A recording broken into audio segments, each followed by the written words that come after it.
Hi guys, welcome back to another episode of the Royalland Academy Alumni Talks Rats. Join us on this episode as we reconnect to the past and inspire the future.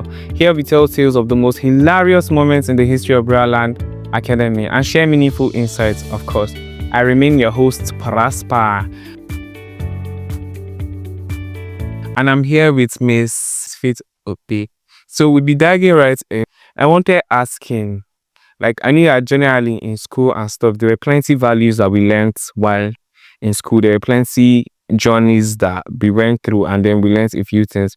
The first question that I have for you is that what were these values you think you learned in school that prepared you for the outside world after secondary school? About that, Royalland Academy really helped me in terms of studying in the press because I went to a public school during my nursery and primary school. Yeah. So I was not really serious there. Yep. Yeah. So with the help of Royalland Academy, I think I was very, very serious in my academic. Yeah. Okay.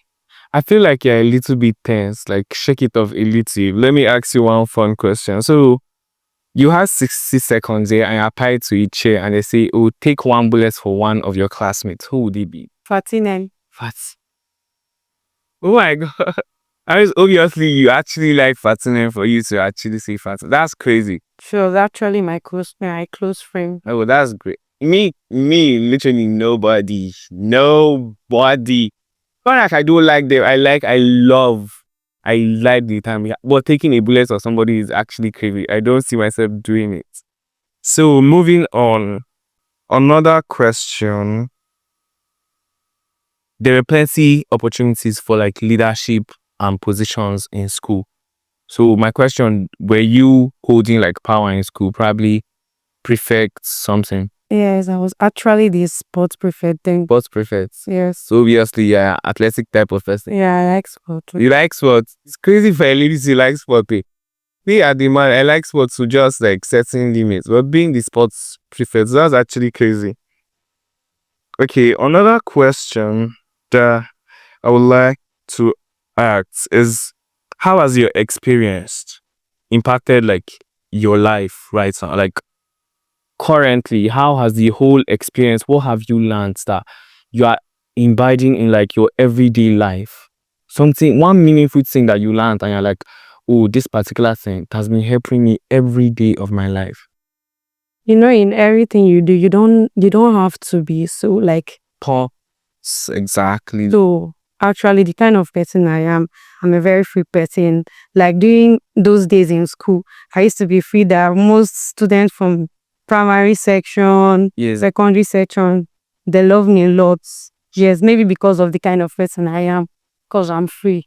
Now, I'm pretty sure everybody that's watching gets now. Say free is a good answer, but context is just so vague that free, context. Well, I like what you just said. So another question: which teacher did you think supported you the most in everything you do, or ramifications, studies, advice? Just generally, which particular teacher would you give a shout out to and be like, oh, this particular teacher, if not for him or her, a lot would have gone wrong? I think Mrs. Omotayo. Miss Omotayo. So I feel like Miss Omotayo, I have to actually comment on Miss Omotayo. Okay, I'm not saying this for clout or because every single person that found here sees Miss Omotayo. I don't think there's one person that has a bad opinion about Miss Omotayo. She's just so motherly figure to everybody, and I like that. Is it just Miss Omotayo or there's somebody else? I think Mr. Praise. Mr. Praise is everybody's romance. I mean, I don't know what to say. Let's move past it. I feel like you and Mr. Idoko too, because I knew people had connection just based off FCS and stuff I've seen. I feel like people had a level of connection. Well, he's just like a dad to me. Exactly. Yeah. Exactly. Another question I would like to ask is, how did school environment and atmosphere influence your personal growth? I've been the one, I do encourage myself. Then I knew I was the biggest in my class there, maybe because of my brothers. So, I would even never if I'm, answer that. if I'm going to school, the way people look at me will be like, this kind of big girl she's still in school. Yeah. Yeah, she's still in school. So I was like, I pay deaf ear to what, though I used to hear them at times, but I pay deaf ears to it and I encourage myself and I work on myself. Yeah. So about what you just said of being the biggest in our class, I remember like you're like the mother figure. Me particularly, I'm not even going to drink about it. I'm going to end myself out. Me particularly, I was like, should I say your child or be your junior brother? Just one of it. Anybody that tries to mess with me, I'll be like, please, somebody did this, somebody did that. And it was hella fun. I am so grateful that we had you in our set. My friend. Yeah, loved. So my next question, what are some of the significant lessons you learned in secondary school? I think maybe going to school late. Yes, because I was actually a late comer. Yeah. So I would not like to do that Again. again. Because there's something Mr. Face always says. He says time is money. Like, if you don't calculate your time well, or like use your time well, you're wasting plenty money. And that's why anytime me and him, we have something to do, and we'll show up 10 minutes. We used to banter about it before, and now I think I've gotten better because of reviews that you have given me. I'm like, sometimes if you set a meeting for 1 p.m., I'll come 1:30, 1:45.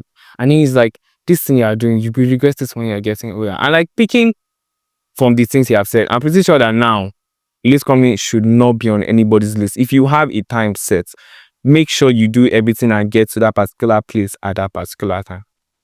I think that it's, and then my last question that I would like to ask, not like a question, I just feel like you should give the younger generation a piece of advice. Okay. About that, I think in anything you do, put God first. Exactly. Yes. And I think also they should cultivate determination. Yes. Education is the key to success. I think determination is also a key to success. Because if you are educated and you're just relaxed, I feel like everything you want it will be washed down the drain. You have to put in effort, put in the work, time to read, time to study, do a lot to achieve what you actually want. In essence, I think that's all. So bye for now. See you in the next episode. I remain Prosper. Oh my